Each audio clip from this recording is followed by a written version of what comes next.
Hey traders, welcome to the 42nd episode of the Performante podcast. Thank you very much for tuning in yet again for our daily dose of podcast that we've been doing since the start of December. In this podcast, we'll be going over some diverse crypto coverage. We'll first look at an NFL player who is now taking his revenue in BTC, which is, I think, going to be either an absolute uh, the best decision he's ever made in his life, and generations from his family will thank him, basically, or it's going to be very detrimental. I think it's going to be the first one, but we'll get into it within the topic. We'll talk a little bit into XRP. We will look at some crypto ATM news, and then we will finish off with some kind of information on why over leveraging may not be a good thing. So, thank you very much for tuning in, and I'll pass it over on to Nathan. Hey everyone, thanks for tuning in. The day is December 29th, creeping towards that new year, that fresh start. We got a couple diverse stories from different parts of the globe coming at you, so just to jump right into it, we have news coming out of the NFL that Russell Okung, he plays for the Carolina Panthers. He is now accepting his salary in Bitcoin. He took half of it in possession immediately, which was who was it? By the way of Zap, which was a Bitcoin startup that kind of facilitates people accepting their wage in Bitcoin. And he's kind of the first major, I guess, professional player to jump into the scene, take that bet. But what makes it kind of interesting is that he actually requested to be paid in May of 2019, asking to be paid in Bitcoin. So he's been at it for quite a while. He's truly a big believer in the technology because back in May of 2019, markets were a little bit different. He had conviction, and ultimately he was looking to be paid in Bitcoin when it was at $6,000. So he's clearly a believer in the technology, clearly a believer in its powers as a currency, as an investment, as a speculation to determine what's going on in the future. I like the way he thinks. Yeah, I completely agree. He definitely would have had a little bit of a turbulent time, but the fact that he was already looking to get paid in BTC earlier on definitely suggests that he's accumulating in the back end. We can assume that. So great to see a person who is completely different from the cryptocurrency space have a huge amount of interest, confidence, and good conviction that it's going to grow and going to become something that is going to be extremely important within the next decade. So great to see, and it'll be interesting to see if any other major players will start just basically accepting BTC as their form of payment. Yeah, Moving. 100. Oh, sorry. You can go ahead. Oh yeah, we can talk Yeah, we're about. all good. All right. Next thing we're going to move on to is XRP. A little bit of news regarding some of the exchanges that they're getting delisted off yet again. This time they are getting delisted or removed off of Bittrex, which is a pretty widely used exchange. So they're basically going to remove on January 15th of 2021 at 4 p.m. in Pacific Standard Time the pairs of BTC with XRP, Ethereum, USDT, and USD. So they're completely removing XRP off of their platform, and I think at a certain point they may add it, very similar to what we're seeing with Coinbase. They are just waiting to see what the lawsuit comes down to. They don't want to be dealing with letting their customers exchange what the SEC deems to be a security, and then Ripple Labs deems to be a cryptocurrency token and not a security. So they don't want to be meddling with it. They don't want to be having that kind of worry of the SEC coming after them because they're facilitating the transactions. So I think a lot of exchanges like Bittrex are kind of taking the stand of we don't want to deal with the situation, so we're just going to delist it until Ripple Labs and the SEC figure themselves out. Yeah, 100%. It's just another institution kind of jumping in. We've seen Coinbase, just to reiterate, we've seen Crypto.com, we've seen Bittrex, we've seen a lot of the smaller name exchanges, but I think the next two big movers in this space would be Binance and Kraken. I think that would really reload the fear among the crypto community, and I think it would really gas up the XRP users, and they'd probably continue to fill their bag. But as time goes on, it is going to become progressively more difficult to trade XRP on perhaps your favorite exchange, as I guess the faith is lost in their ability to effectively fulfill their project's desires as per Ripple Labs and the overall idea that trying to solve. One thing that is worth a laugh, if you go to the Bittrex Twitter account, it's just at Bittrex Exchange. They made a tweet just letting everyone know. And the replies and comments to that tweet are you can tell that it's the XRP army is out in full force because they're not too happy about what's going on. There's people posting like the DJ Khaled meme of another one. That's hilarious. Yeah, Yeah, there's it's a lot of interesting personalities in this Twitter thread, and I think that kind of highlights the hive mind personality that's behind the XRP army. yeah, they are a cult, man. They are probably the most passionate, most committed, confident investors that I've met in the crypto space, really. There's not many other projects that have this level of dedicated following base or follower base, really, that I've seen, anyways. Yeah, 100%. There's the Link Marines, but those are basically just like bots on Instagram and TikTok that comment saying, Chainlink will save our future, visit our website now. And it's super suspicious. It's kind of like a don't ask, don't tell situation. Like, okay, I guess there's just bots pumping up Link on social media.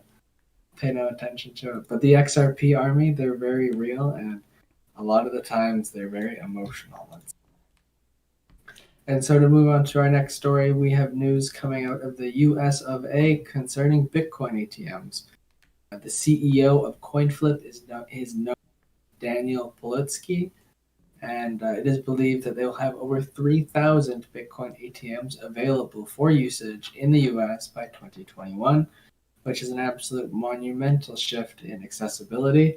It'll be interesting to see how they operate because, at least based on the ones that I've seen in Vancouver, ones that I've seen around Canada, is that one of the primary bottlenecks is high fees. A lot of the times you are paying that premium price to use the ATM, so it is cheaper to go like a self service through an exchange route.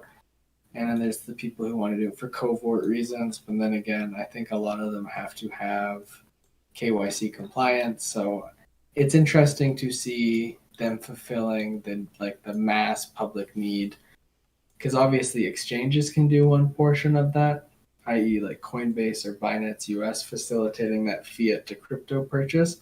But obviously, they must see a very sizable market within the crypto to fiat on ramp in person at an ATM. Yeah, I think it might be easier for people to at least understand it. Where if it's 100% digital, 100% online, I think the older generation might have some difficulties with trying to actually exchange it and might, I don't know, think of its difficulty or might not really trust, I guess you could say, third party sources online. Whereas if you go to a physical location to do it and make the transaction, you can there's a phone number there. It might be easier and more comforting for people who may not be used to conducting so much financial transaction and really investing within like a space that might not be so comfortable for them. So I can see the market potential to some degree, but for them to have 3,000 is quite significant. But overall, really great to see. I think it is important to have that on ramp as well.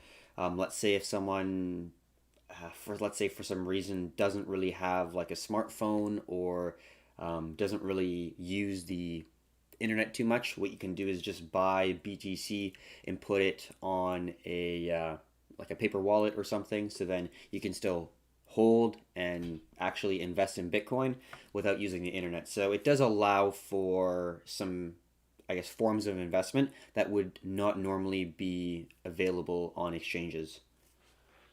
Yeah, you're right. Definitely think it solves like a usability aspect to it with people that aren't as comfortable or confident in their usage of technology. And I think maybe that is a significant portion of the people who have yet to adopt crypto. maybe us early adopters are just really the dungeon dwelling nerds that know the in and outs of computers and technology so well that we feel confident navigating this space. But maybe there's a larger, significant portion of people who aren't as confident, don't have the technological ability that the dang youths these days do, you know? Yeah, helps when you, I guess, at point when we're growing up with it. If we were in the later stages, but yeah, like we had computer classes in school, and basically from the point when we were going to school, we started using computers, and that's super helpful for sure. And just being able to talk to friends and family and interact with people online's definitely helpful. I kind of feel bad for the people who were just a little bit delayed. Yeah, there's some discussion that social media ruined an entire generation, but I think people are overseeing just how beneficial the internet actually is to humanity to some degree. But don't want to get too off topic. We'll still continue on and go on. We're not going to just completely talk about something else. Next thing we're going to be talking about within this podcast is something that we do try to not harp on, but we definitely try to inform everyone about leverage, about over leveraging, especially. Let's say you have $1,000 trading account and you want to uh, risk a decent amount. How much are you going to be risking in order to actually provide like a decent risk reward parameters? You'd be risking maybe 2%, 1%, 3% max. You wouldn't be risking, $100 or $200 on $1,000 account if you're practicing risk management parameters that are sound. And we can see with these numbers, over $13 billion were lost by leveraged traders in 2020 using the main exchanges like BitMEX is one, Bitfinex is another one. So, for example, on BitMEX, there was $7.7 billion of longs that were liquidated and $3.8 billion worth of shorts. So, substantially weighted towards the long side in 2020. I think that could have been from that March massive dump, more than 50% for BTC. You could have been only leveraged two times. You still would have got liquidated during that point. So I think that's where a lot of the leverages got liquidated, but we don't exactly know. And then on Bitfinex, 1.5 billion of longs and 30 or $374 million of shorts. So BitMEX had the most, $7.7 billion in longs liquidated. That is a massive number. It's unfathomable. Yeah, 100%. I think it's a lot of people losing sight of objective trading, losing sight of appropriate use of leverage, and kind of taking the more YOLO approach where they don't appreciate financial risk and it's more of like a pseudo gambling mechanism. Might pay better than going to the casino, but that doesn't mean you should do it. I think that the less leverage you use, the better, because ultimately, in any situation where you are using margin or leverage or anything increasing your buying power, higher risk always comes at, or sorry, higher reward always comes with a much higher risk. A lot of the times, especially when you're getting started, it is a hell of a lot easier to lose money than it is to make money because as soon as you borrow money, the psychological attachment to it becomes much higher because your losses will be bigger. And as soon as it starts to go against you, you might start acting irrationally, start acting emotionally. But if you do want to see other people acting irrationally, I have another Twitter account suggestion. It's called BXRect, and it is a BitMEX liquidation bot. And it basically takes all of the API information coming out of BitMEX and tweets the more significant liquidations. I'm looking at one. A $1.3 million long was liquidated, which is an absolutely obscene amount of money to get liquidated on as the standard retail trader. There's one for 5.6 million. There's one for 26 million. So there's lots of people losing way too much money doing stupid and irrational shit. So I think the best approach when you are considering using these platforms like BitMEX, like Bybit, or Binance Futures even, is that to really have an appreciation for how much risk you're taking on because your losses can get very large very quickly and taking a 100% liquidation hurts. Yeah, it's extremely painful. I can definitely say from long before past history that it is extremely painful and you are punching yourself for a while until you're able to kind of either recoup the losses or just accept the fact that you're kind of an idiot. It just happens. I think it does put a lot of things in perspective if you are trading because you can really truly understand just how quick an account can go. And it's not mandatory, but I do think when you're starting out, if you are making all the mistakes early on in your trading and investing career, that's not so bad because mistakes are inevitable. And if you are trying to, I guess, just, take the boredom out of your life and 50x leverage BTC every single day, you are going to most likely, I can almost guarantee that your account will be blown in a matter of days, if not like maybe you'll survive weeks, but it won't be very long unless you are. Well, 50 times leverage is basically, yeah, non-existent. You got to also consider that the more leverage you use, the more fees you're paying as well. And if you do get liquidated, you are paying a massive amount for the spread because the exchange is having to basically cover the cost of, let's say, any costs that are above the credit that you owe. So you could actually be negative. So theoretically, you could be owing the exchange money at the end of the day because you got filled at a lower point than what you thought you would. So there are really bad situations, there are really bad cases. So always keep safe risk management parameters.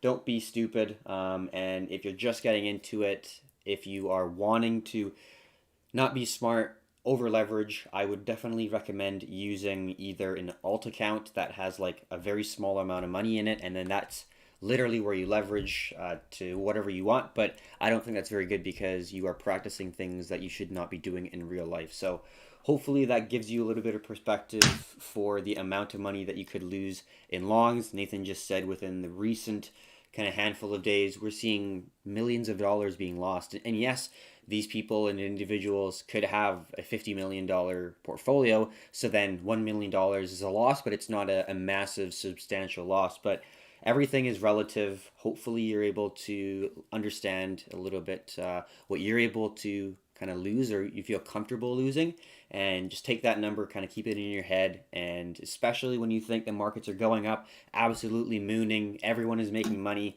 keep that number in your head because you always want to think about the losses as well as the gains.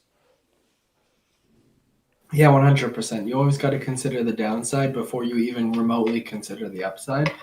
I think when you're working in any kind of aspect of finance, whether it be business, trading, investing, I think one of the most thoughtful approaches you can take when you are confronting some kind of move or a problem or a choice you're considering making is considering the downsides and what could happen as a result of it going poorly before you even begin to entertain the idea of exploring the upsides. That's just my approach. Would love to hear if anyone else has a unique strategy that they use to approach challenging trades, investments, business deals, because ultimately those are the situations where critical thinking is very important to the outcome. Those two are intimately related, and your ability to contextualize and to process the problem is directly related to the result and the outcome. And it's those situations that require a high level of performance. And so I believe we can finish off the episode. I'll wrap it on up to Keith, or I'll pass it off to Keith.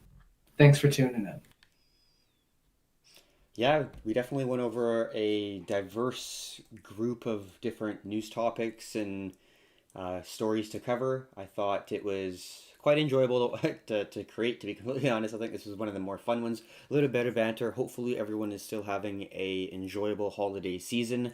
The date is the 29th here in the West Coast. So, leading up to the new year, if you do have any other new year, like let's say celebratory things, or you think that we should maybe do something for like a New Year's Day kind of celebratory thing, an event maybe like a Discord community meetup where people can hop on. Definitely, we can try to make it a really enjoyable first day of 2021 to celebrate the, in our opinion, is going to be a massive bull run for the cryptocurrency market for this upcoming year. So, thank you very much for tuning in for our 42nd episode for the Performante podcast. And until next time, have a good one, traders.